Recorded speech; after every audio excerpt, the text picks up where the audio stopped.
ಇದೀಗ ಆಗಲೇ ನಿಮ್ಮೆಲ್ಲರ ಸಹನೆ ಮಿತಿ ಮೀರ್ತಾ ಇದೆ ಅಂತ ಅನ್ಕೋತಾ ಇದ್ದೀನಿ. ಸಮಯ 12 ಗಂಟೆ. ಬುದ್ಧಿ ಮಾತೃ ಸ್ವರೂಪದ ನಮ್ಮ ಬುದ್ಧಿಯವರ ಆಹ್ವಾನ. ಅಮ್ಮ, ನಮ್ಮ ಸಮಾರಂಭಕ್ಕೆ ಬಂದು 4 ಮಾತನಾಡಮ್ಮ. ಈ ಆಹ್ವಾನ ನನಗೆ ಯಾವ ರೀತಿ ಅನ್ನಿಸ್ತು ಅಂದರೆ, ತರಳಬಾಳು ಮಹೋತ್ಸವದ ಈ ಮಹಾ ಸಂಭ್ರಮಕ್ಕೆ ತರಳೆ ನೀ ಬಾ ಬಾಳು ಅಂತಕ್ಕಂಥ ಆಶೀರ್ವಾದ ನೀಡಿದಂತೆ ಅನ್ನಿಸ್ತು ಬುದ್ಧಿ. ಖಂಡಿತ ಆ ಒಂದು ಸ್ಫೂರ್ತಿ ಹಿರಿಯ ನಮ್ಮ ಲಿಂಗೈಕ್ಯ ದೊಡ್ಡ ಗುರುಗಳನ್ನು ನೆನೆಸ್ಕೊಳ್ತಾ, ಬುದ್ಧಿಯವರ ಮಾತೃ ಸ್ವರೂಪದ ಆಶೀರ್ವಾದ ಭರಿತ ಆ ಒಂದು ಆಹ್ವಾನವನ್ನು ಮನಸುತ್ತಾ ನಾನು ಇಲ್ಲ ಬುದ್ಧಿ, ಖಂಡಿತ ಈ ಸಾರಿ ಬರ್ತೀನಿ. ಮತ್ತು ಇದು ನಮ್ಮ ಸಂಭ್ರಮ, ನಮ್ಮ ಮಹೋತ್ಸವ, ನಮ್ಮ ಅಸ್ತಿತ್ವದ ಒಂದು ಸಮಾಜದ ಅಸ್ತಿತ್ವದ ಒಂದು ಸಂಭ್ರಮ. ಇದಕ್ಕೆ ನಾನು ಸಕ್ರಿಯವಾಗಿ ಇನ್ಮೇಲೆ ಪಾಲ್ಗೊಳ್ತೀನಿ ಅಂತಕ್ಕಂಥ ಮಾತನ್ನು ಕೂಡ ಬುದ್ಧಿಗೆ ಅವತ್ತು ನಾನು ಹೇಳಿದ್ದೆ. ಈ ದಿನ ವಿಷಯಕ್ಕೆ ಬರುವ ಮುಂಚೆ ಒಂದು ವಕೀಲಳಾಗಿ ನಾನು ಉಚ್ಚ ನ್ಯಾಯಾಲಯದ ಮುಂದೆ ಪ್ರಾಕ್ಟೀಸ್ ಮಾಡ್ತಕ್ಕಂಥ ಸಂದರ್ಭದಲ್ಲಿ ನಾನು ಲೀಗಲ್ ಸರ್ವಿಸ್ ಅಥಾರಿಟಿ ಕೇಸ್ಗಳನ್ನು ಭಾಳ ನಡೆಸ್ತಾ ಇದ್ದೆ. ಉಚ್ಚ ನ್ಯಾಯಾಲಯದ ಒಂದು ಲೀಗಲ್ ಏಡ್ ಕ್ಲಿನಿಕ್ ಅಂತ ಇದೆ. ಏಕೆಂದರೆ ಅಲ್ಲಿ ಯಾರು ಬೇಕಾದರೂ ಯಾವ ಸಮಯದಲ್ಲಾದರೂ ಸಹಿತ ಅಲ್ಲಿ ಹೋಗಿ, ಯಾವ ಸಮಯದಲ್ಲಿ ವರ್ಕಿಂಗ್ ಅವರ್ಸಲ್ಲಿ ಹೋಗಿ ಈ ನಿಮ್ಮ ಸಮಸ್ಯೆಯನ್ನು ತೆಗೆದುಕೊಂಡು ಕೇಳ್ಬೋದು ಅಂತ ಒಂದು ಕ್ಲಿನಿಕಲ್ಲಿ ನಾನು ವರ್ಕ್ ಮಾಡ್ತಾ ಇದ್ದೆ. ಆ ಸಮಯದಲ್ಲಿ ನನಗೆ ಅತ್ಯಂತ ಆಶೀರ್ವಾದವನ್ನು ನೀಡಿರ್ತಕ್ಕಂಥ ವ್ಯಕ್ತಿ ಅಂದರೆ ನಾರಾಯಣ ಸ್ವಾಮಿ ಸಾಹೇಬರು. ಈ ಮಾತನ್ನು ನಾನು ಯಾಕೆ ಹೇಳ್ತೀನಿ ಅಂದರೆ, ಸಾಹೇಬ್ರು ಚೇರ್ಮನ್ ಆಗಿ ಬಂದರು, ನಾನು ಕ್ಲಿನಿಕಲ್ಲಿ ವರ್ಕ್ ಮಾಡ್ತಾಯಿದ್ದೆ. ನಮ್ಮ ಮೆಂಬರ್ ಸೆಕ್ರೆಟ್ರಿ ಆಗಿರ್ತಕ್ಕಂಥ HLC ಮೆಂಬರ್ ಸೆಕ್ರೆಟ್ರಿ ಇದ್ರು. ಅಮ್ಮ, ನಮಗೆ ಹೊಸ ಚೇರ್ಮನ್ ಬಂದಿದ್ದಾರೆ, ಹೋಗಿ ವಿಶ್ ಮಾಡಿ ಬನ್ನಿ ಅಂತ ಅಂದರು. ನಾನು ಏನೂ ಇಲ್ಲ ಹೋದೆ. ಅವಾಗ ಚೇಂಬರ್ಗೆ ಹೋದಂಥ ಸಂದರ್ಭದಲ್ಲಿ ಎಲ್ಲಿ ಅವಳಮ್ಮ ನೀನು ಅಂತ ಕೇಳಿದ್ರು. ತರೀಕೆರೆ ಅವಳು ಅಂದೆ. ಆ ತರೀಕೆರೆ ಅಂತಕ್ಕಂಥ ಒಂದೇ ಒಂದು ಪದ ಹೇಳಿದ ತಕ್ಷಣ ಅವರಲ್ಲಿ ಒಂದು ಮೂಡಿದಂತಹ ಭಾವ ಇದೆಯಲ್ಲ, ಒಂದು ಆಶೀರ್ವಾದವನ್ನು ನೀಡಿದಂಥ ಒಂದು ಭಾವ ನನಗೆ ಸಿಕ್ತು.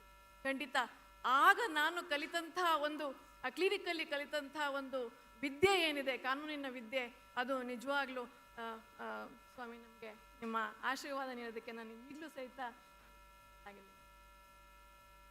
ಅದೇ ರೀತಿ ಪ್ರಾಕ್ಟೀಸ್ ಮಾಡ್ತಕ್ಕಂಥ ಸಂದರ್ಭದಲ್ಲಿ ನಮಗೆ ಚಿತ್ರದುರ್ಗ ಕಡೆಯಿಂದ ಈ ಕ್ರಿಮಿನಲ್ ಕೇಸ್ಗಳು ಬರ್ತಾಯಿದ್ವು. ನಮಗೆ ಇನ್ನು ಹುರುಪಿನಲ್ಲ, ನಾವೇ ಮೊದಲು ಬಿಡಿಸ್ಬೇಕು. ನಮ್ಮ ಜೈಲಿನಿಂದ ನಮ್ಮ ಈ ಕಡೆ ವಕೀಲರ ಹತ್ರ ಹೋದರೆ ಬೇಗ ಬಿಡುಗಡೆ ಆಗ್ತದೆ ಅನ್ನೋ ಹೆಸರು ಬರಬೇಕು ಅನ್ನೋ ಒಂದು ಹುಚ್ಚು ಹಂಬಲ ಅವಾಗ. ಈಗ ಅದಿರೋದಿಲ್ಲ. ಯಾವುದೇ ಒಂದು ಹೊಸದಾಗಿ ವಕಾಲತ್ತು ಮಾಡಬೇಕಾದ್ರೆ ಪ್ರತಿಯೊಬ್ಬ ವಕೀಲರಿಗೂ ಬರ್ತಕ್ಕಂಥ ಒಂದು ಹಂಬಲ ಅದು. ಇದೇ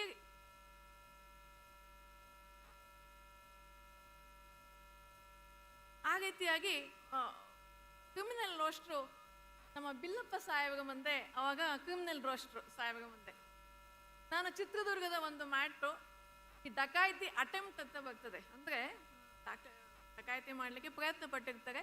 ಈ ಖಾರದ ಪುಡಿ, ಚಾ ಪುಡಿಗಳು, ಚಾಕು, ಚೂರಿ, ಸಣ್ಣ ಪುಟ್ಟದ ಬ್ಲೇಡ್ಗಳು ಎಲ್ಲ ಇಟ್ಬಿಟ್ಟು ಈ ಅಟೆಂಪ್ಟು ಡಕಾಯಿತಿ ಅಂತ ಹೇಳಿ ಕೇಸ್ಗಳನ್ನ ಹಾಕ್ತಕ್ಕಂಥ ಅಂತ ಒಂದು ಪ್ರಕರಣ ಬಂತು. ಸಾಹೇಬರ ಮುಂದೆ ನಾನು ಹೋದೆ.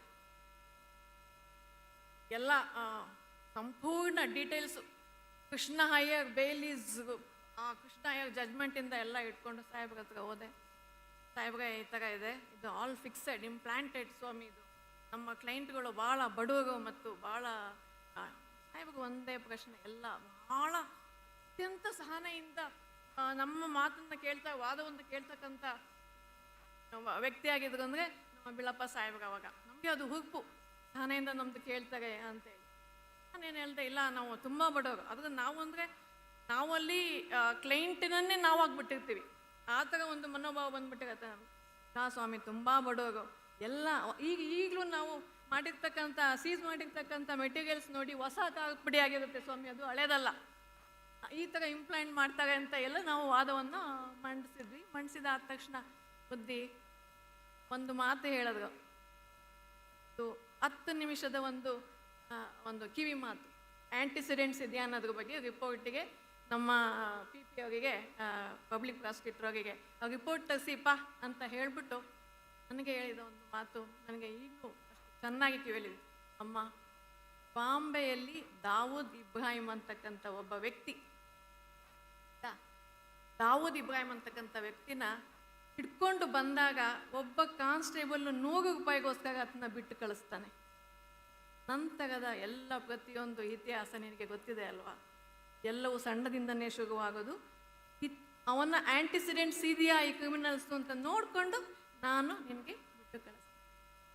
ನಿಜವಾಗ್ಲೂ ಇಷ್ಟು ಪಾಠವನ್ನು ನಾವು ಕಲಿತಾ ಹೋದಂಥ ಸಂದರ್ಭದಲ್ಲಿ ಸಾಹೇಬರಿಗೆ ನಾನು ಕೃತಜ್ಞತೆಗಳನ್ನು ಸಲ್ಲಿಸುತ್ತಾ, ಈ ಒಂದು ಸಂದರ್ಭದಲ್ಲಿ ಪ್ರತಿಯೊಬ್ಬರಿಗೂ ಗಣರಾಜ್ಯೋತ್ಸವದ ಶುಭಾಶಯಗಳನ್ನು ತಿಳಿಸಿ, ಅಲ್ಲಮನ ಅನುಭವ ಮಂಟಪದಲ್ಲಿ ಅಕ್ಕ ಮಹಾದೇವಿ ಮೊದಲು ಮಹಾದೇವಿಯಾಗಿ ಬಂದಿದ್ಲು. ಅಂಥ ಕಠಿಣ ಪರೀಕ್ಷೆಗಳನ್ನು ಗೆದ್ದು ಅಕ್ಕಳಾದಂಥ ಸಂದರ್ಭ.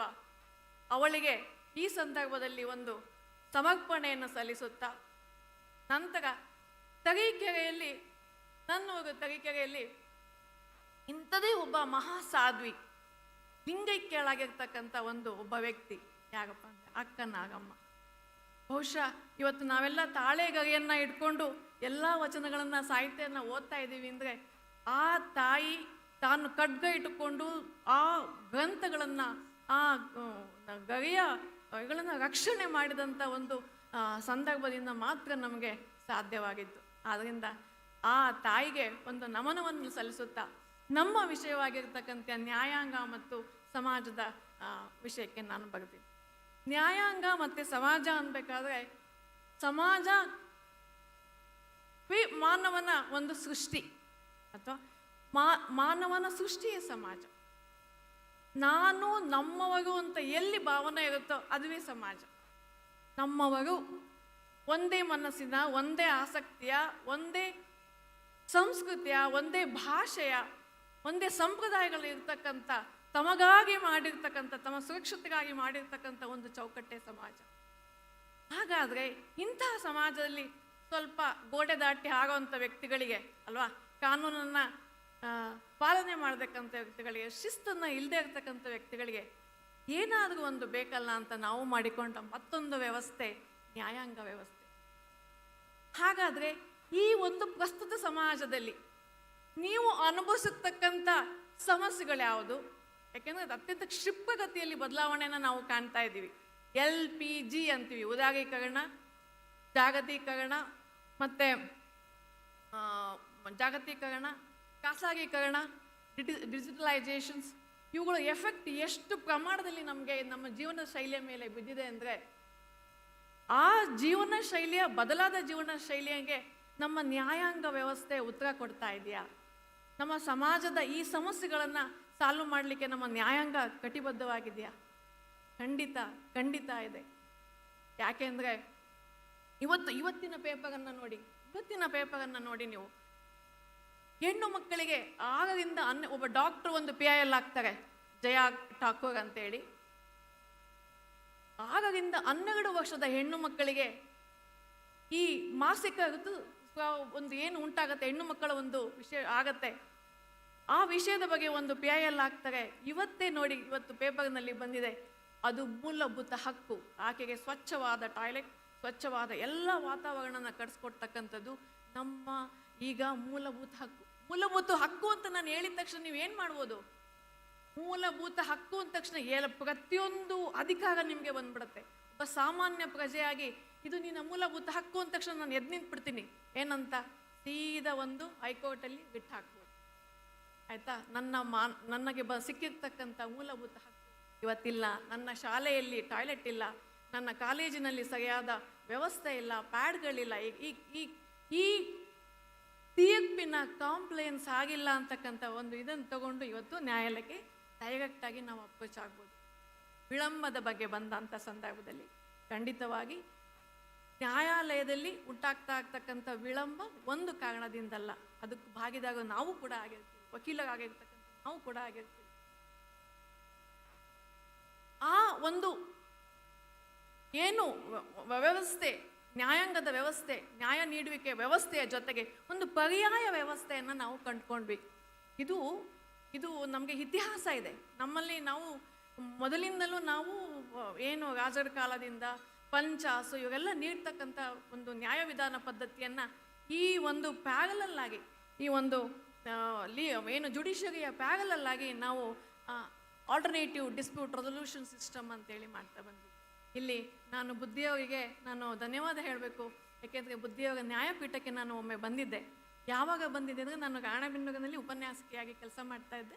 ಒಂದು ಪ್ರಬಂಧವನ್ನು ರಚನೆ ಮಾಡಬೇಕು ಅಂತ ಒಂದು ಉದ್ದೇಶ ಇಟ್ಕೊಂಡು ಈ ಆಲ್ಟರ್ನೇಟಿವ್ ಡಿಸ್ಪ್ಯೂಟ್ ರೆಸೊಲ್ಯೂಷನ್ಸ್ ಮೇಲೆ ಬುದ್ಧಿಯವರ ನ್ಯಾಯಪೀಠ ಅದರ ಇತಿಹಾಸ ತಿಳ್ಕೊಬೇಕು ಅಂತೇಳಿ ಸಿರಿಗೆಗೆ ಒಂದು ಅಪಾಯಿಂಟ್ಮೆಂಟನ್ನು ತಗೊಂಡು ಹೋಗ್ತೀವಿ. ನಿಜಕ್ಕೂ ಹೇಳ್ತೀನಿ, ಅವರಿಗೆ ನಮ್ಮಲ್ಲಿರ್ತಕ್ಕಂಥ ಜ್ಞಾನದಾಹಕ್ಕಿಂತ ಇವಳಿಗೆ ನಾನು ಸರಿಯಾದ ವಿಷಯವನ್ನು ಕೊಟ್ಟನೋ ಇಲ್ಲೋ ಅಂತಕ್ಕಂಥ ಅನುಮಾನ ಅವ್ರ ಕಣ್ಣುಗಳಲ್ಲಿ ಕಾಣ್ತಾ ಇತ್ತು. ನಿಜ, ನನಗೆ ಇಷ್ಟು ವಿಷಯ ಸಾಕು ಬುದ್ಧಿ ಅನ್ನೋ ಅಂತ ಒಂದು ಆತುರದಲ್ಲಿ ನಾನಿದ್ರೆ ನಾನು ಕೊಟ್ಟಷ್ಟು ವಿಷಯ ನಿನಗೆ ಸಾಕಾಗ್ತಾ ಇಲ್ಲ ಅಂತಕ್ಕಂಥ ಒಂದು ಮನೋಭಾವ ಅವ್ರ ಕಣ್ಣಲ್ಲಿ ಕಾಣ್ತಾ ಇತ್ತು.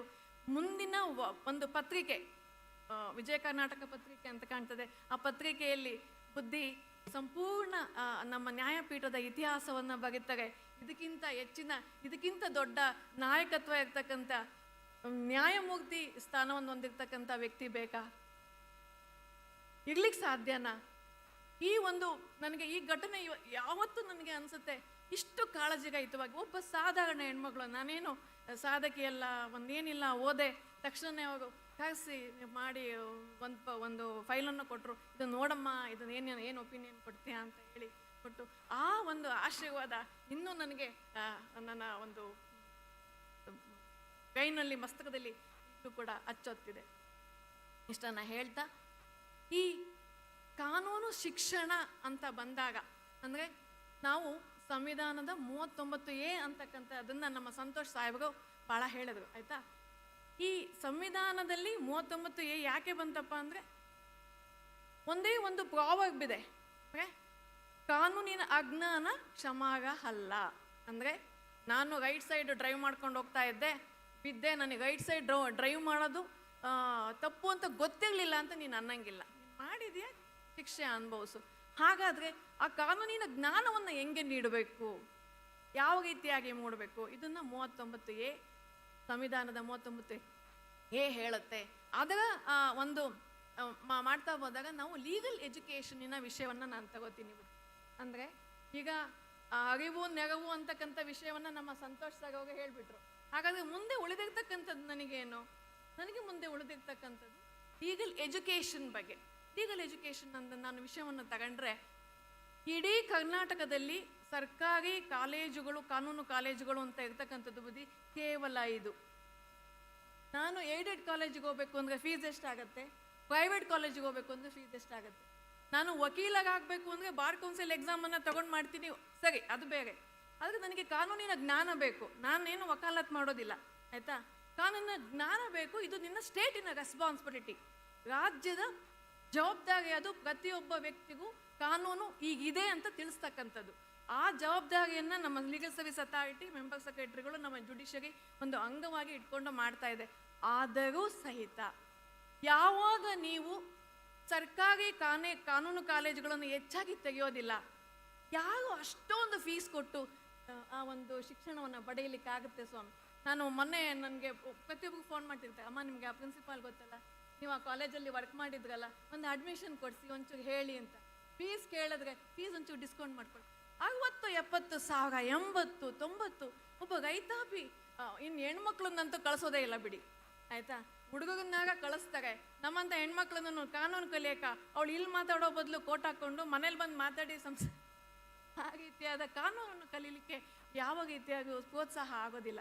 ಅದರಿಂದ ನಾನು ಎಚ್ ಕೆ ಪಾಟೀಲ್ ಸಾಹೇಬ್ರಿದ್ದಾಗಲೇ ಹೇಳಬೇಕು ಅಂತ ಇದ್ದೆ, ತುಂಬ ನೋವಾಗತ್ತೆ ಯಾವಾಗ ಫೀಸ್ ಕಟ್ಟಕ್ಕಾಗದೆ ಕಾನೂನನ್ನು ಕಲಿಕೆಯನ್ನು ಅರ್ಧಕ್ಕೆ ಬಿಟ್ಟಂಥ ಎಷ್ಟೊಂದು ಇನ್ಸ್ಟೆನ್ಸ್ಗಳನ್ನು ನಾನು ಕಣ್ಣಾಗೆ ಕಂಡಿದ್ದೀನಿ. ರಾಣೆಬೆನ್ನೂರಿನಲ್ಲಿ ನಾನು ಪ್ರಾಧ್ಯಾಪಕಿಯಾಗಿ ಕೆಲಸ ಮಾಡ್ತಾ ಇದ್ದಾಗ, ಬೆಳಗಾಮಲ್ಲಿ ನಾನು ಮಾಡ್ತಾ ಇದ್ದಾಗ ಫೀಸ್ ಕಟ್ಟಕ್ಕಾಗಲ್ಲ ಮೇಡಮ್, ಎಷ್ಟು ನೋವಾಗ್ತದೆ ಅಂತ ಸಂದರ್ಭದಲ್ಲಿ. ಅದರಿಂದ ಒಂದು ಮನವಿ, ಸರ್ಕಾರಿ ಕಾನೂನು ಕಾಲೇಜುಗಳನ್ನು ತೆಗೆಸ್ಕೊಡಿ. ನಾವು ವಕೀಲರಾಗಬೇಕು. ಬೇಕಾದಷ್ಟು ಜನ ವಕೀಲರು, ಎಲ್ಲೆಲ್ಲಿ ನೋಡಿದ್ರು ಪುಟ್ ವಕೀಲರು, ಕಪ್ಪು ಕೋಟ್ ಹಾಕೊಂಡು ಎಷ್ಟು ಖಂಡಿತ ಇಲ್ಲ. ಆ ವಕಾಲತ್ತನ್ನು ಮಾಡಬೇಕು ಅಂದರೆ ಇನ್ನೊಂದು ಎಕ್ಸಾಮ್ ಇರುತ್ತೆ. ಆದರೆ ಕಾನೂನು ಯಾವಾಗಲೂ ಒಂದು ಜೀವನಕ್ಕೆ ಡಿಫೆನ್ಸ್ ಇದ್ದ ಹಾಗೆ. ನೀವು ಒಂದು ಹೆಣ್ಣು ಮಗು ತಾನು ಯಾವುದೇ ಹಂತದಲ್ಲಿ ತನ್ನ ಸಂಸಾರ ಅನಿವಾರ್ಯತೆಯ ಪ್ರಶ್ನೆ ಬಂದಾಗ ತನ್ನ ಲೈವ್ಲಿಹುಡ್ಡನ್ನು 40ನೇ ವಯಸ್ಸಿನಲ್ಲಿ ಕೂಡ ಶುರು ಮಾಡ್ಬೋದಂತ ಒಂದೇ ಒಂದು ಉದ್ಯೋಗ ಅಂದರೆ ಅದು ವಕಾಲತ್ತು. ಬಹುಶಃ ನಮ್ಮ ಸಮಾಜದಲ್ಲಿ ನಾನು ಭಾಳ ಬೇಜಾರು ಮಾಡ್ಕೋತೀನಿ. ಯಾರನ್ನು ಕೇಳಿದ್ರು ನಾನು ಇಷ್ಟಪಡಲ್ಲ. ಯಾಕೆ ಕಾನೂನು ಎದಕ್ಕೆ? ಖಂಡಿತ ಹೇಳ್ತೀನಿ, ಇದು ನಮಗೆ ಜೀವನವನ್ನು ಯಾವುದೇ ಹಂತದಲ್ಲಿ ಇಂಜಿನಿಯರಿಂಗ್ ಮುಗಿಸ್ಕೊಂಬಂದವ್ರಿಗೆ ಈಗ ಲಾ ಮಾಡ್ತಾ ಇದ್ದಾರೆ, ಮೆಡಿಕಲ್ ಮುಗಿಸ್ಕೊಂಬಂದವ್ರಿಗೆ ಈಗ ಲಾ ಮಾಡ್ತಾ ಇದ್ದಾರೆ. ಯಾಕೆಂದರೆ ಸಾಮಾಜಿಕ ಬೆಳವಣಿಗೆ ಒಂದು ಏನು ಹೊಡೆತಗಳು ಬೀಳ್ತಾ ಇದೆ, ಆ ಹಂತದಲ್ಲಿ ನಾವು ಕಾನೂನು ಶಿಕ್ಷಣವನ್ನು ಸ್ವಲ್ಪ ಕಡಿಮೆ ರೇಟಿನಲ್ಲಿ ತಲುಪುವಂತಾಗೆ ಮಾಡಬೇಕಾದ್ದು ಬುದ್ಧಿ. ಇದು ನಮ್ಮ ಒಂದು ಮನವಿ. ಇದನ್ನು ಎಚ್ ಕೆ ಪಾಟೀಲ್ ಸಾಹೇಬ್ರಿಗೆ ತಲುಪಿಸ್ತೀರಾ? ಅದನ್ನು ನೋಡಿ, ಅದೊಂದು ಉತ್ತಮ ರೆವಲ್ಯೂಷನ್ ಆಗುತ್ತೆ ಅಂತ. ಕಡಿಮೆ ಸರ್ಕಾರಿ ಖರ್ಚಿನಲ್ಲಿ ಕಾನೂನು ಪದವಿಯನ್ನು ಪಡ್ಕೊಂಡಾಗ ಜೀವನದಲ್ಲಿ ಯಾವುದೋ ಹಂತದಲ್ಲಿ ಏನೋ ಒಂದು ಕಷ್ಟ ಬಂದಾಗ ಆ ಪದವಿ ಅವಳ ಜೀವನಕ್ಕೆ ಸಹಾಯ ಆಗುತ್ತದೆ. 40ನೇ ವಯಸ್ಸು ಯಾವ ಉದ್ಯೋಗ ಸಿಗುತ್ತೆ ಸ್ವಾಮಿ? ಅದು ಯಾವ ಉದ್ಯೋಗಗಳು 40 ವರ್ಷ ಆದಮೇಲೆ ಸಿಗೋಲ್ಲ. ಏನನ್ನು ಮಾಡ್ಲಿಕ್ಕೆ ಸಾಧ್ಯ ಅವಾಗ ಕಲಿತಾಗ?